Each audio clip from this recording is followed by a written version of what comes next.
uno de los mejores y más insignes generales de todos los tiempos. Nieto del emperador Carlos V y bisnieto del Papa Paulo III.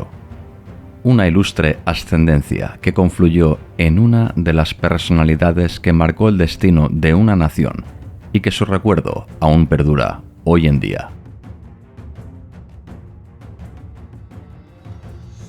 Héroe de Lepanto, pieza clave en la mal llamada Armada Invencible, gobernador y jefe supremo del ejército en Flandes. Junto a sus aguerridos tercios, conquistó con ingenio y tesón Amberes y varias decenas de ciudades flamencas. Sus rápidas y certeras acciones le valieron para ganarse el sobrenombre con el que ha pasado a la historia: el Rayo de la Guerra. En esta serie de documentales narraremos con rigurosidad las aventuras, hechos y gestas de don Alejandro Farnesio, el Duque de Parma, uno de los más eminentes generales que han servido a la corona española. Pero para conocer mejor al personaje, ya saben, hemos de situarnos en contexto.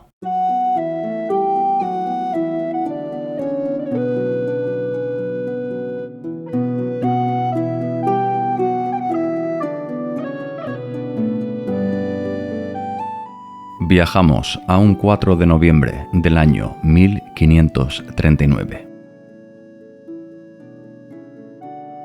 Nos situamos nada más y nada menos que en la Capilla Sixtina, la obra cumbre del Renacimiento. El Papa Paulo III se dispone a oficiar el casamiento entre dos adolescentes. Un enlace matrimonial en el cual el sumo pontífice deposita grandes expectativas. Por un lado está su nieto, Octavio Farnesio, un muchacho que recién acaba de cumplir 15 años. Hijo del condottiero Pierluigi Farnesio, poseedor de grandes extensiones a cuenta de su padre, el mismo Papa Paulo III. El novio, visiblemente inquieto, espera a la que se convertirá en su cónyuge. Margarita de Austria, hija legítima de Carlos I de España y V del Sacro Imperio, fruto de una fogosa relación en sus alocados tiempos de juventud con la hija de un rico mercader afincado en Flandes. La novia, de 17 años de edad, llega al altar. Los allí presentes aguantan la respiración. Margarita de Austria, aún y su corta edad, es viuda de Alejandro de Medici, el recién fallecido duque de Florencia. Apenas 2 años atrás, cayó a manos de su propio primo, Lorenzino de Medici. El móvil del crimen no está nada claro.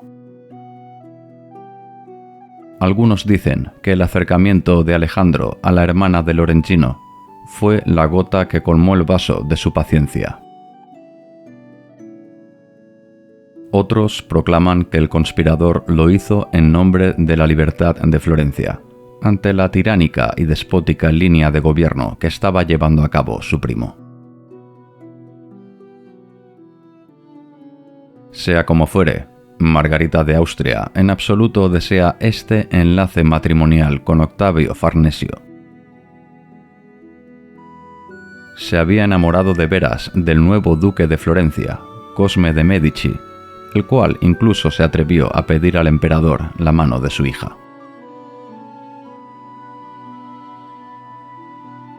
Pero Carlos V se mostró inflexible.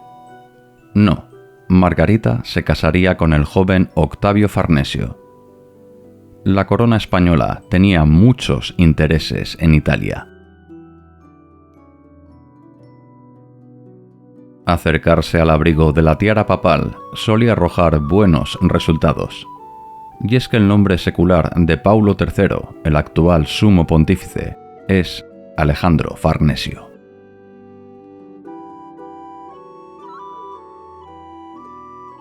Margarita de Austria ya ha aparecido en el altar. Una hermosa muchacha en todo su esplendor, en un escenario inigualable para la confirmación de amor entre dos personas, la Capilla Sixtina. El Papa Paulo III oficia el sacramento, pero llega el momento donde los prometidos deben dar su consentimiento. El adolescente Octavio Farnesio, tembloroso, apenas balbucea un sí. Era lo esperado. Todas las miradas se centran ahora en Margarita de Austria. El Papa de Roma pregunta a la joven si acepta a Octavio como esposo. Margarita aguanta la mirada. Nada de nada. No sale una palabra de su boca.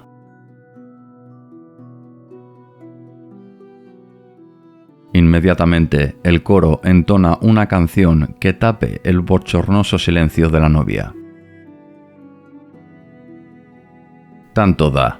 Paulo III y Carlos V ya han acordado este matrimonio. Se llevará a cabo, quiera o no quiera, la terca y rebelde Margarita de Austria.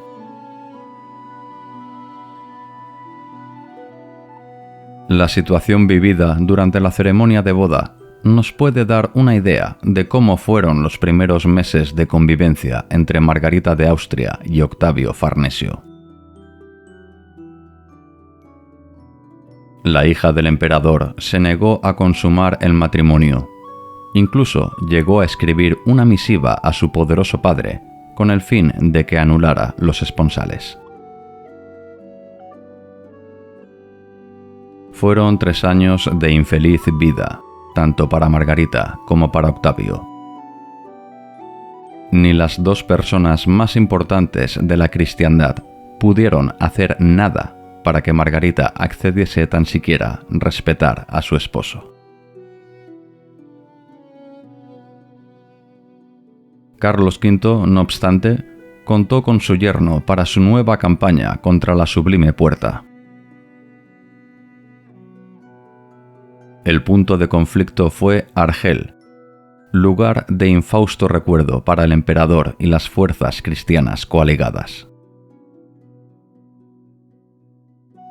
Carlos I pagó a un precio muy alto su pulso contra los elementos. Octubre nunca ha sido un buen mes ni para la navegación ni para la guerra. Octavio y el mismo emperador Carlos V a punto estuvieron de perecer en tan nefasta campaña. Quizá la figura del pobre soldado herido y derrotado ablandó el corazón de Margarita de Austria. En 1543, Octavio Farnesio fue bien recibido en su lecho tras su vuelta de las campañas imperiales contra la Liga de Esmalcalda en los Países Bajos y Alemania. Y lo cierto es que tanto tiempo de abstinencia produjo una buena simiente. Fue un 27 de agosto de 1545, en la cuna de los Césares. Hablamos, como no, de la eterna ciudad, Roma. En el suntuoso palacio de la Madama, Margarita de Austria dio a luz a 2 criaturas, sendos gemelos que por su ilustre linaje estaban llamados a convertirse en 2 grandes prohombres. Ambos recién nacidos fueron bautizados por el fundador de la Compañía de Jesús, Ignacio de Loyola, y como no podía ser de otra manera, recibieron el nombre de sus 2 más insignes familiares, Carlos y Alejandro, el nombre secular del Papa, Paulo III. Nace la leyenda de Alejandro Farnesio, el futuro rayo de la guerra.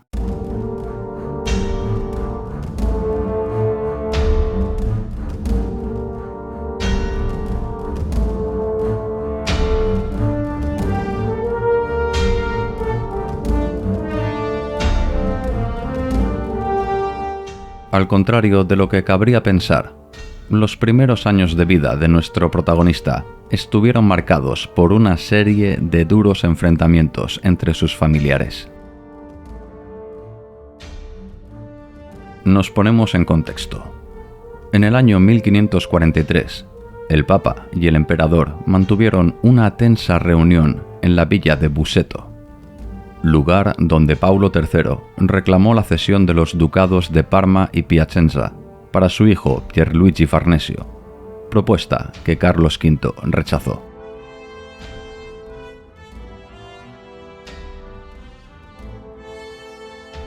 Pero el sumo pontífice, terco como nadie, 2 años más tarde probó de nuevo, esta vez con su nieto, el cardenal Alejandro Farnesio. El emperador esta vez sí accedió a ceder Parma y Piacenza, a cambio de 200.000 escudos y 12.000 infantes y 500 jinetes, comandados por el mismo Octavio Farnesio, en su lucha contra los luteranos en sus dominios imperiales. Tropas cedidas y subvencionadas a cargo de la Santa Sede por un periodo de 4 meses.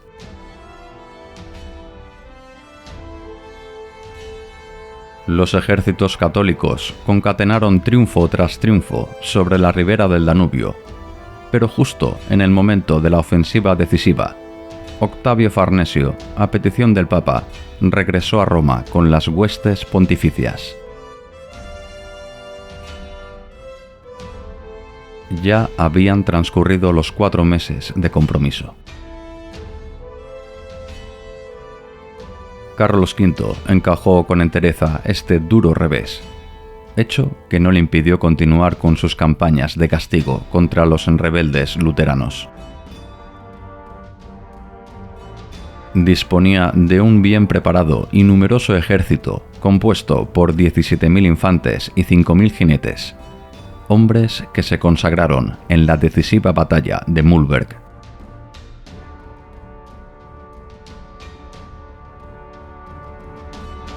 Las diferencias entre Paulo III y Carlos V se acentuaron cuando el Papa anuló el tan esperado concilio religioso que pretendió unir las 2 ramas de la Iglesia.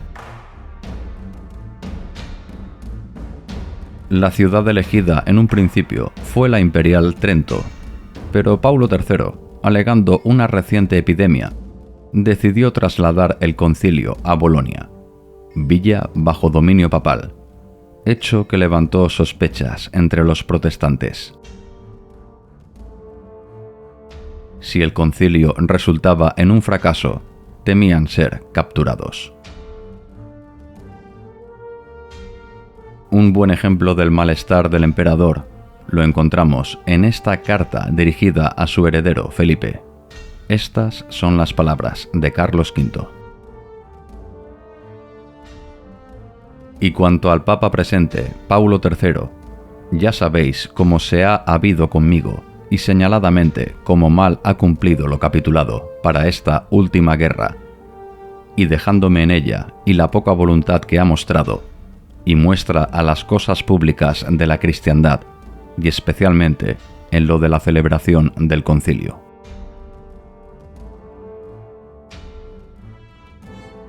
Así pues, Carlos V, harto de tantos desplantes papales, decidió contraatacar a Paulo III en sus aspiraciones por poseer el ducado de Parma y Piacenza, cedidos a Pierluigi Farnesio en el año 1545.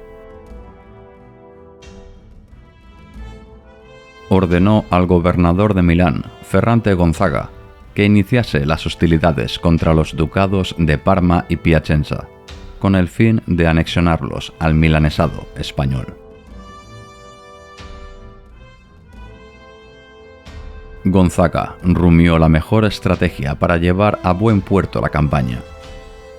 Quizá no fuera necesaria una gran guerra ni un tedioso asedio. Bastaría con introducir sibilinamente un puñado de nobles que acabaran con la vida del mismo duque de Parma. Este plan fue aceptado por Carlos V, el cual solo propuso una condición: que se respetara la vida de Pierluigi Farnesio, abuelo de nuestro protagonista, una orden que no fue respetada por los nobles conspiradores. El duque de Parma fue acuchillado a traición y colgado por la ventana en su plaza fuerte de Piacenza. Octavio Farnesio, padre de Alejandro Farnesio y heredero de Pierluigi, no estaba dispuesto a perder tan fácilmente sus posesiones. Se atrincheró en Parma.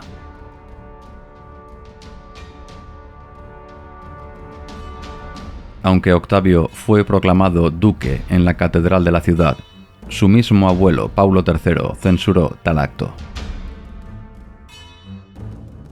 Piacenza ya había sido ocupada por Ferrante Gonzaga y Parma podría caer en breve.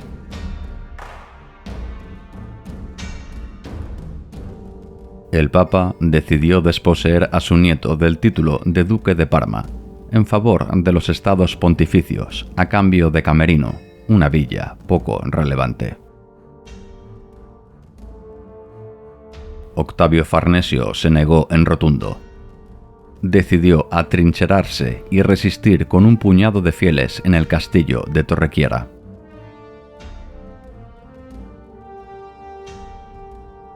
Mientras el padre de nuestro protagonista luchaba por sus dominios, Alejandro Farnesio, un niño de pocos años, vivía junto a su madre en el Palacio de la Madama en Roma.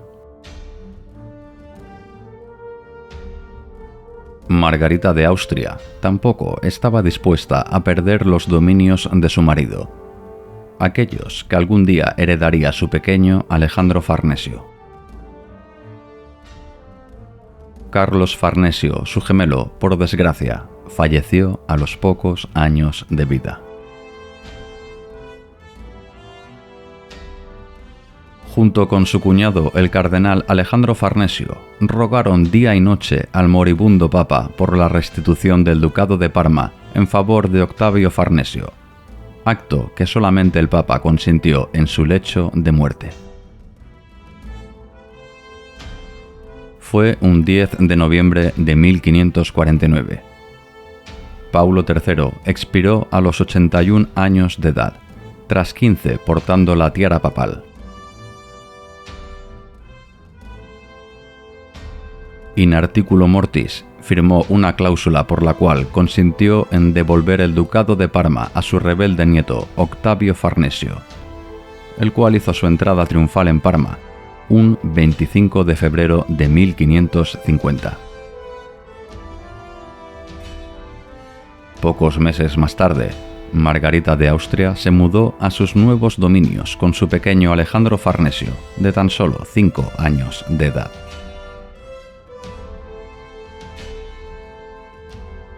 La ratificación de Octavio Farnesio como duque de Parma enfureció a Carlos V, el cual sondeó a sus capitanes sobre una posible campaña contra su propio yerno. El flamante duque de Parma, desde luego, no tenía intención alguna de renunciar a sus posesiones. Buscó alianzas internacionales, y evidentemente Francia era la otra gran potencia europea, solo por detrás del poder de los Austrias.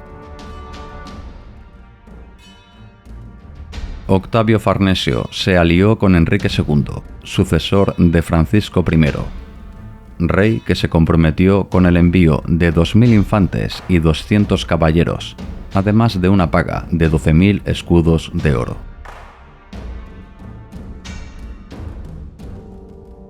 Esta alianza soliviantó a Julio III, el nuevo papa, que en absoluto deseaba enemistarse con el sacro emperador. Exigió la restitución del Ducado de Parma a los estados pontificios, propuesta que Octavio Farnesio, evidentemente, desoyó. Ante esta negativa, Carlos V y Julio III organizaron un ejército de 20.000 soldados comandados por Ferrante de Gonzaga, con la misión de expulsar al insurrecto Octavio Farnesio, el cual consiguió irritar más a Carlos V tras devolverle el toisón de oro, un hecho inédito hasta entonces en la historia de la orgullosa orden de caballería presidida por Carlos V.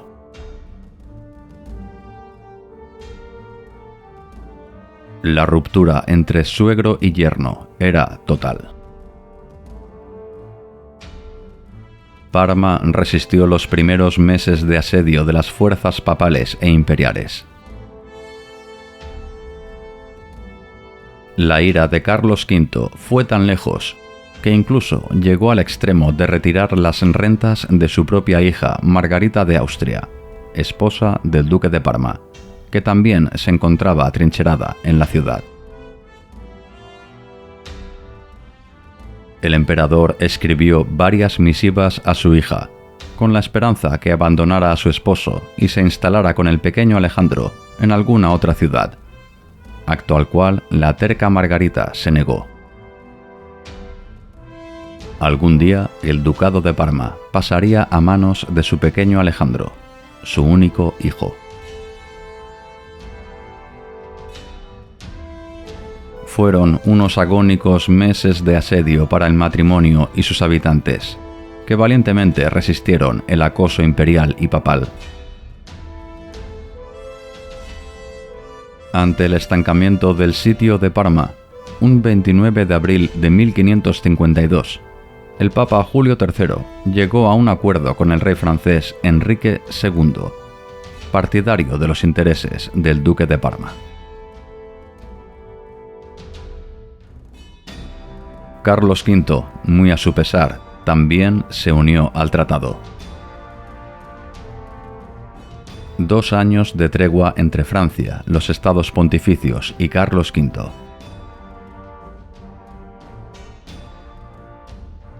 Octavio Farnesio, a su vez, negoció un acuerdo con Julio III, por el cual de momento retendría el ducado de Parma.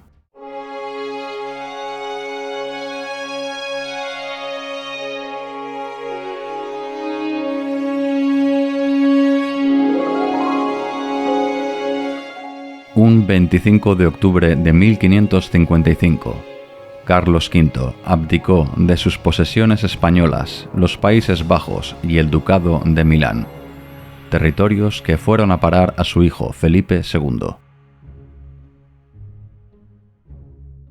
Un año más tarde haría lo propio con la corona imperial, que recayó en su hermano Fernando. El flamante soberano Felipe II decidió dar un cambio de rumbo en la gestión de sus intereses italianos. El Papa Carafa, Paulo IV, no se plegaba con tanta facilidad a los intereses de la corona española. Si Felipe II deseaba mantener sus posesiones en la península itálica, necesitaba de fuertes aliados. ¿Quién mejor que su cuñado, Octavio Farnesio? El 15 de septiembre de 1556 se firmó la Paz de Gante, acuerdo que ratificó a Octavio Farnesio como duque de Parma, a cambio de mantener a sus expensas una guarnición española, ya que su heredero Alejandro Farnesio marchara a la corte española, para formarse como futuro hombre de armas al servicio de la corona. Un tipo de acuerdo que se remonta a los inicios de la historia.